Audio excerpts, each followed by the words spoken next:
સાવરકુંડલા તાલુકાની અંદર શેરણાથી ફીફાજ બસ આવેલું છે. ફીફાજ રોડ ઉપર પાટી ગામના પાદર એક જબરદસ્ત એક્સિડન્ટ થવામાં આવ્યું છે અને આ એક્સિડન્ટ બહુ ખતરનાક રીતે થયું છે. આ ગાડી નંબર છે, આ નીચે એની પ્લેટ છે, પ્લેટ નંબર છે.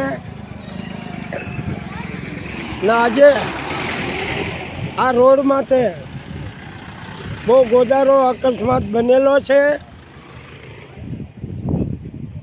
હદબારો બનાવ બનેલો છે.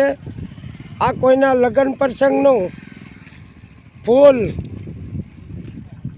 માંડવાના શણગાર ને એના માટે આંકવાવાળા ભાઈ જે હોય તે લઈને નીકળેલા હતા અને ઓવરટેક કરવામાં આ એક્સિડન્ટ થયેલું છે.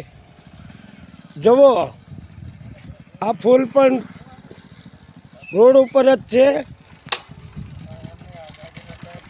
અને હોસ્પિટલ અહીંથી લઈ ગયેલા છે.